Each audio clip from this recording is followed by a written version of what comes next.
जाना था कि अलाउद्दीन खिलजी ने धोखे से फिरोज फिरोज खिलजी को मार दिया था।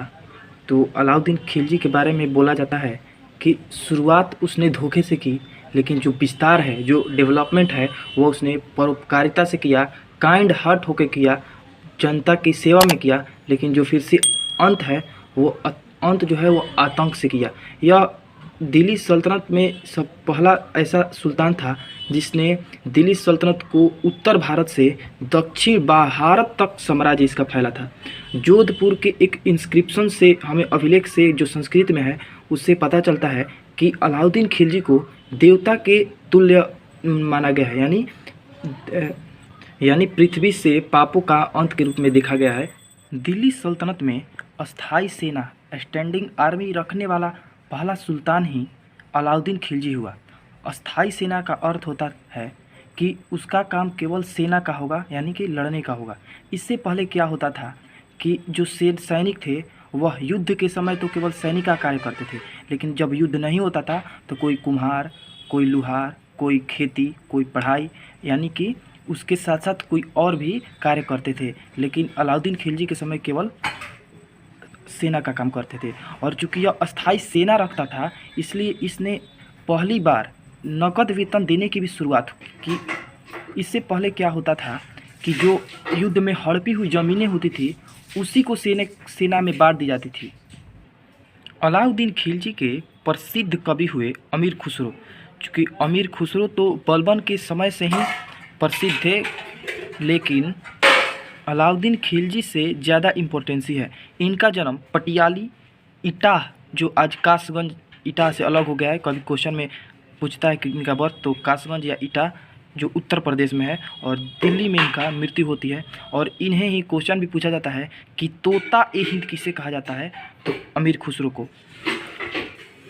अमीर खुसरो ने ही सितार और तबला की खोज की थी। खड़ी बोली, जो पश्चिम उत्तर प्रदेश के इलाकों में बोली जाती है, कव्वाली की शुरुआत और एक प्रसिद्ध किताब खमसा ए खुसरो का भी लिख किया है। इनके गुरु हुआ करते थे अमीर खुसरो के हजरत निजामुद्दीन औलिया, जिनको ये डाई हार्ट फॉलो करते थे। और इनकी मांग भी आई थी, यदि मेरी मृत्यु हो तो मेरी कब्र भी मेरे गुरु के पास ही दफनाई जाए। इसलिए दिल्ली में जहाँ पर निजामुद्दीन औलिया की मकबरा है, वहीं पर उसके समीप में ही अमीर खुसरो का भी मकबरा है। जब ये एक बार कश्मीर विजिट करने गए तो उन्होंने कहा था कि कश्मीर जैसा इस पृथ्वी पर कुछ नहीं, और बोला था कश्मीर को पैराडाइज ऑफ अर्थ। अलाउद्दीन ने सबसे पहला आक्रमण रणथंबोर पर किया था। रणथंबोर के रूलर थे हमीर देव। एक बार जब 1298 में गुजरात मिशन पर गया, जिसके रूलर कर्णदेव थे, वहीं पर 1000 दिनार में उन्होंने एक गुलाम को खरीदा जिसका नाम था मलिक कफूर, जिसको 1000 दिनारी के नाम से भी जाना जाता है। वह एक किन्नर था, हिजड़ा था, लेकिन बेहद साहसी, बेहद बहादुर और बड़ा वफादार था। इसलिए खुश होकर अलाउद्दीन खिलजी ने इन्हें खरीदा था, और इसी को आर्मी चीफ ऑफ को सेनापति बना दिया और इसे ही मिशन पर भेजा करता था।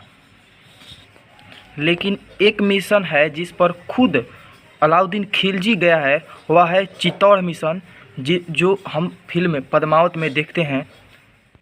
अब हम लोग जानेंगे अलाउद्दीन खिलजी का 1303 का चित्तौड़ मिशन। एक नोवेल है पद्मावत, जिसको मलिक मोहम्मद जायसी ने लिखा है।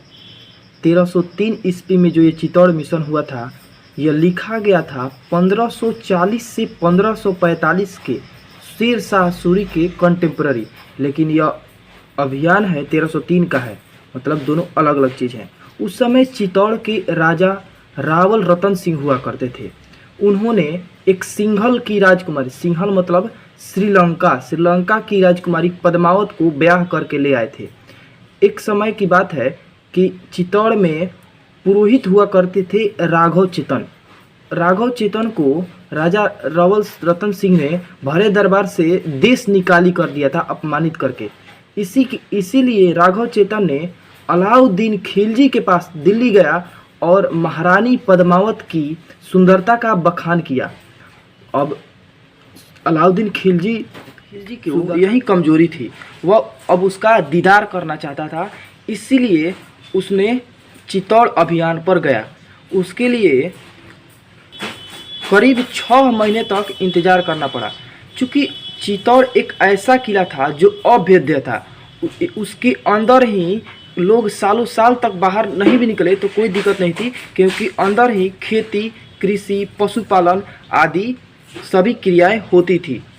लेकिन जब 6 महीने बीत गए तो अलाउद्दीन खिलजी ने पत्र भिजवाया राजा रवल रतन सिंह के पास कि यदि तुम मेरी बात नहीं मानोगे तो मैं चित्तौड़ पर अटैक कर दूंगा, और जिसमें निर्दोष कोई की भी जाने जा सकती थी। तो अलाउद्दीन खिलजी की बात मानी गई और भरे दरबार में एक आईना में महारानी पद्मावत की दीदार कराया गया। लेकिन जब दीदार कर लिया अलाउद्दीन खिलजी ने, जो कि हम लोग पद्मावत मूवी में देखे हैं, कि उसने बोला कि चलिए तब ठीक है। अब जब अलाउद्दीन खिलजी ने दीदार कर लिया तो राजा रावल रतन सिंह ने उसे बाहर जब उसे छोड़ने आए, उसको सी ऑफ करने आए, तो धोखे से एक ही इशारे पर सैनिकों द्वारा हत्या करवा दी। और इसके बाद की भी हम लोग कहानी जानते हैं, जिसमें महारानी पद्मावती ने जौहर प्रथा किया था, मतलब है कि महिलाओं के साथ आत्मदाह किया था आग में। तो लंबी कहानी नहीं।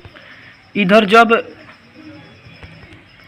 चित्तौड़गढ़ अभियान पर था तो उसी के समय मंगोलों का भी सबसे ज़्यादा आक्रमण अलाउद्दीन खिलजी के समय ही हुई थी। क्वेश्चन पूछा